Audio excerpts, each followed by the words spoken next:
For the last few decades, the Scottish independence movement has put the majority of its eggs in the same basket, backing the Scottish National Party and its leaders to prove to anyone who would listen that these are the people to bring about change and remove themselves from the corruption of Westminster. So let's recap on how the fuck that is working out.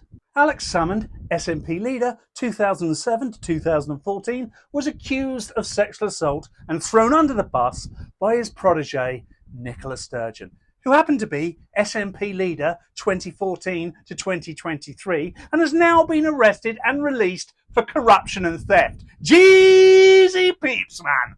This makes the pig fucking and cake eating of Westminster look like child's play by comparison. Sure, we are comparing two types of dog shit, but it looks like one is much smellier than the other. I'm not a unionist because I love England. I'm a unionist because I love Great Britain and its people. Scotland. Some of you may hate the English, and in particular the Tory toffs of Westminster. You have been duped by the SNP. They don't want independence. That's just a byproduct of what they really want. Power. Power by any means. The SNP are not a progressive party. They are not a far left party. They are an opportunist, nationalistic, populist bunch of scoundrels who will adopt any populist ideology to win votes and get what they want. If you don't believe me, tell me what gender ID, fake ferries, poor education and shittier roads than the moon has to do with prosperity and independence. Fuck all, that's what. Absolute fuck all. You've been had, and now they've been had too. Still don't believe me? Look who's in charge now. Hums are useless. A man so tied to the corruption that engulfs his predecessor that he won't even call it out for what it is. The saddest thing is that there were actually people within the SNP that could have done a decent job and actually brought about change. I mean, look, Kate Forbes, but she was flushed because the Murrells and their henchmen knew that she would expose their treacherous deceit once and for all. Former First Minister Nicola Sturgeon has been arrested in connection with the ongoing investigation into the funding and finances of the SNP.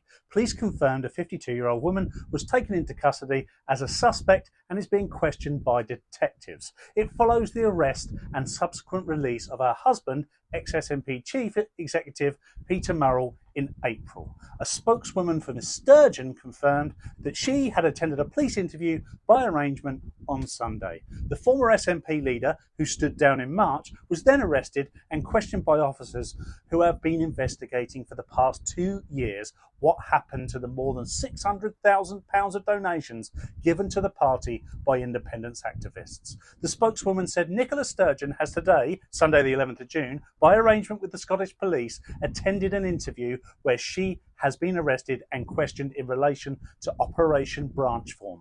Nicola has consistently said she would cooperate with the investigation if asked and continues to do so. SNP MP Angus MacNeil has joined opposition parties in calling for Ms Sturgeon to be suspended from the party, arguing that this soap opera has gone far enough.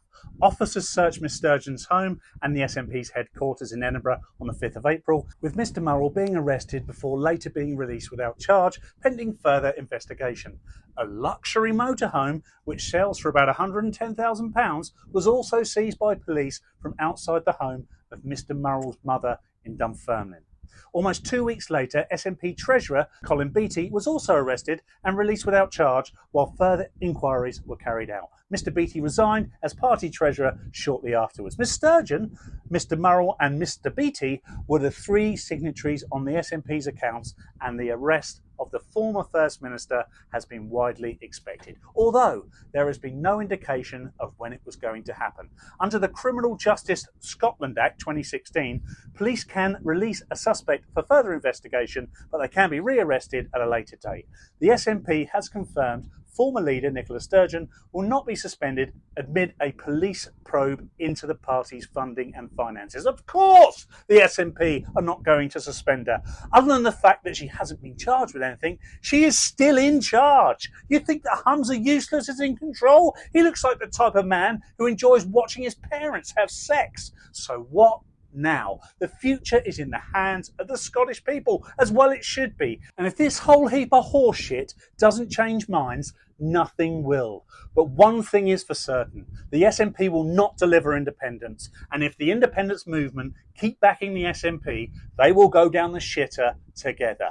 I think the next 12 months will see a change in Westminster leadership, which, if anything else, will ring the death knell for independence in the short to medium term. Independence by any means is not independence. It's a trick. Nicola Sturgeon looks defeated and will become what may. Hamza Useless is pathetic.